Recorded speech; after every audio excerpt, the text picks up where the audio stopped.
Assalamualaikum warahmatullahi wabarakatuh. Halo semuanya, perkenalkan nama saya Abdul Mukid, mahasiswa program studi Hukum Tata Negara dengan NIM 24210 20300080. Baik, di sini bersama teman kami yaitu Hai semuanya, perkenalkan nama saya Ria Ledis Valentine. NIM saya 24510203002. Halo teman-teman, perkenalkan nama saya Siti Nabila Nirmala, NIM 2402030075. baik di sini kami yaitu untuk memenuhi tugas mata kuliah Hukum Pidana yang diampu langsung oleh dosen kami tercinta yakni Bapak Hilmi Zaki Mardiansyah SHMH.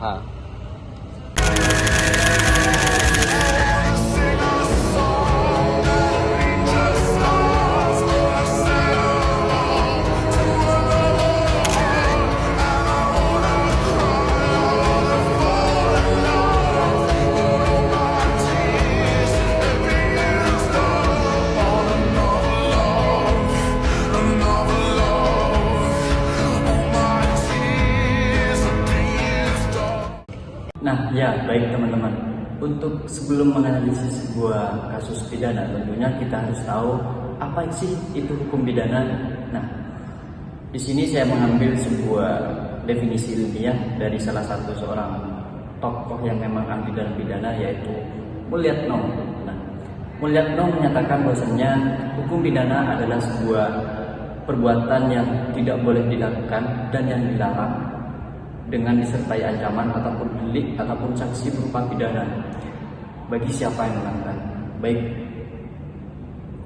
Baik teman-teman semuanya, bahwasannya tindak pidana pembunuhan ataupun kasus pelanggaran HAM belakangan ini sangat mencuat, khususnya dalam tindak pidana pembunuhan. Bahkan ribuan nyawa setiap tahunnya khususnya di Indonesia itu ada.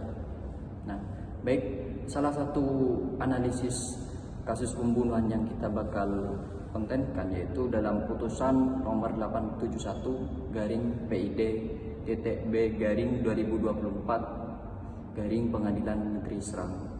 Nah, tindak pidana merupakan sebuah kejahatan serius dikarenakan secara langsung melanggar hak asasi manusia yang paling fundamental, yaitu apa?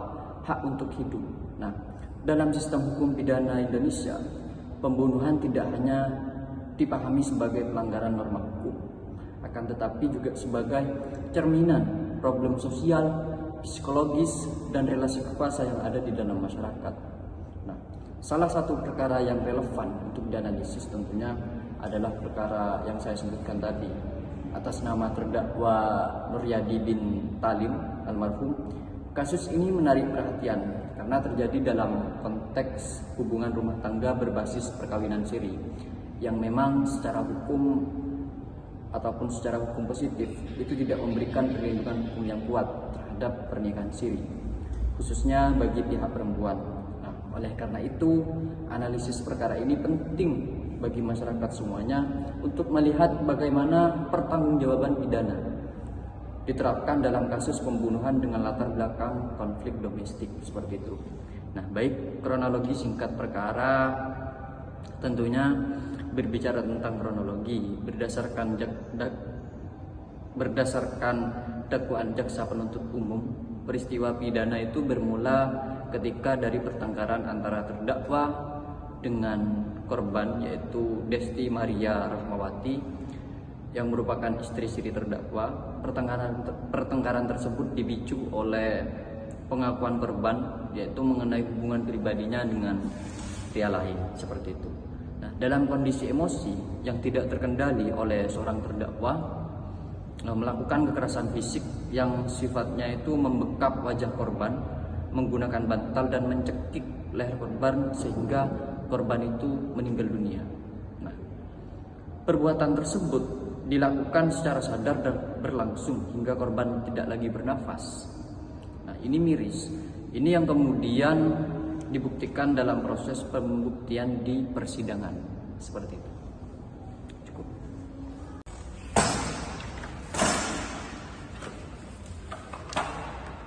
Jadi teman-teman, selanjutnya saya akan menjelaskan bagaimana sih tinjauan yuridis pertanggungjawaban pidana.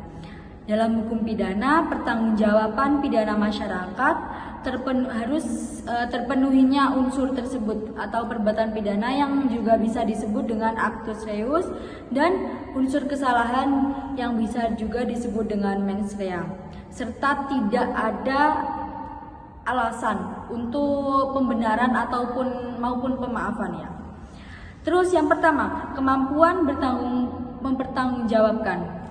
Jadi, terdakwa ini kan merupakan subjek hukum yang mampu bertanggung jawab dan harus tidak ditemukan fakta kayak adanya kegangguan jiwanya, atau intinya apa ya teman-teman, jiwanya itu tidak terganggu gitu, kayak gila gitu.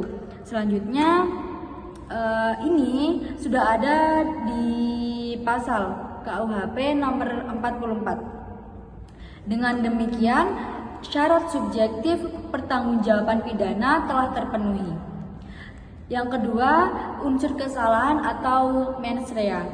Jadi, perbuatan terdakwa menunjukkan adanya kesengajaan. Jadi, kesengajaan yang dilakukan dengan sengaja, bukan karena kayak dia mabuk dan lain-lain. Intinya dia tuh masih sadar kalau itu tuh, dia contoh seperti tadi yang di kronologinya, kayak dia membekap dengan sadar, nggak ada gangguan jiwa begitu. Jadi tindakan membekap wajah dan mencekik leher seperti di kronologinya tadi merupakan perbuatan yang secara logis dan itu tuh menyebabkan udah bener-bener kematian gitu teman-teman. Oleh karena itu, kesengajaan dalam perkara ini dapat dikualifikasikan sebagai dolus directus atau setidaknya dolus eventualis. Yang ketiga, tidak adanya alasan pembenar atau pemaaf. Dalam perkara ini tidak ditemukan adanya alasan pembenar seperti pembelaan terpaksa maupun alasan pemaaf seperti daya paksa ataupun gangguan jiwa. Jadi benar-benar sadar dan tidak ada gangguan jiwa tersebut. Dengan demikian, kesalahan terdakwa tidak dapat dihapuskan, dimaafkan, dan pembenaran karena di dalam kasus ini terdakwa itu benar-benar sadar melakukannya, gitu. Tidak ada gangguan jiwa. Yuk. Baik, di sini saya akan menjelaskan tentang pemenuhan unsur pasal 338 KUHP, yang dimana perbuatan terdakwa memenuhi seluruh unsur tindak pidana pembunuhan sebagaimana diatur dalam pasal 338 KUHP. Yang pertama ada barang siapa, yaitu terdakwa sebagai subjek hukum. Yang kedua ada dengan sengaja, yang ditunjukkan melalui tindakan kekerasan yang dilakukan secara sadar. Yang ketiga ada merampas nyawa orang lain, yang dimana juga dibuktikan dengan meninggalnya korban akibat perbuatan terdakwa. Dan jaksa penuntut umum juga dapat mengajukan pasal 351 ayat 3 KUHP sebagaimana dakwaan alternatif atau subsidiar. Namun pasal 338 KUHP lebih tepat diterapkan karena terdapat kehendak untuk menghilangkan nyawa orang lain atau nyawa korban, bukan sekedar penganiayaan yang berujung pada kematian.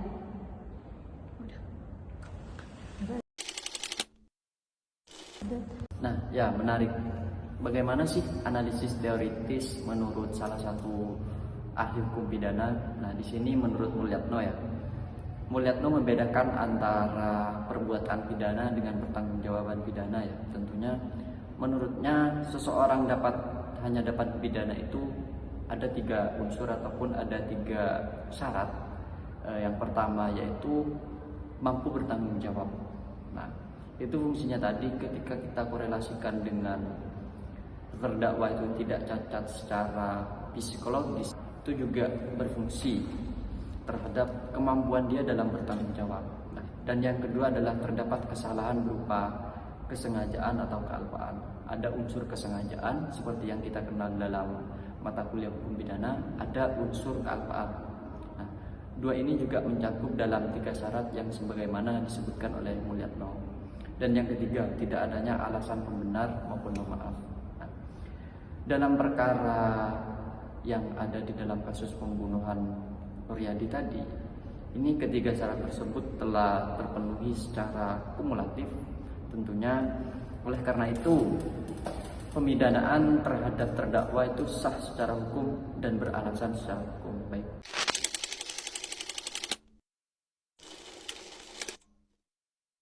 Baik, menarik kesimpulan daripada teman-teman yang telah disampaikan bahwasannya tindak pidana pembunuhan adalah sebuah kasus tindak pidana yang paling serius di Indonesia. Tentunya bukan cuma menghilangkan nyawa daripada sebuah korban, akan tetapi berdampak pada psikologis terutama terhadap keluarga dan juga kepada masyarakat umum seperti itu. Karena tindak pidana di Indonesia itu setiap tahun itu akan semakin bertambah. Dan juga diatur dalam pasal 338 KUHP, itu bukan hanya tentang pembunuhan biasa, melainkan juga terkait dengan pembunuhan berencana.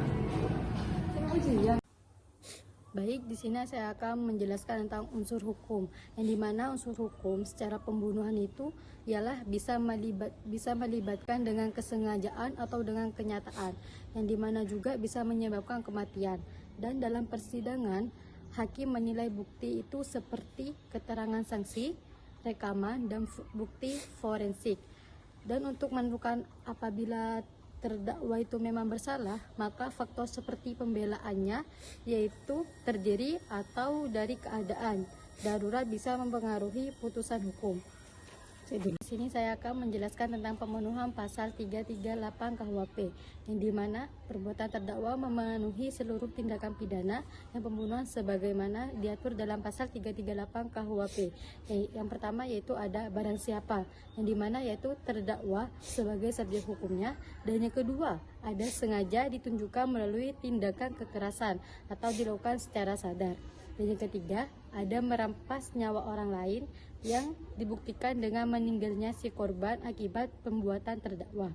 Dan bagaimana jaksa menuntut umum juga dapat mengajukan pasal 351 ayat 3 KUHP sebagai dakwaan alternatif, yang dimana ada subsidiar.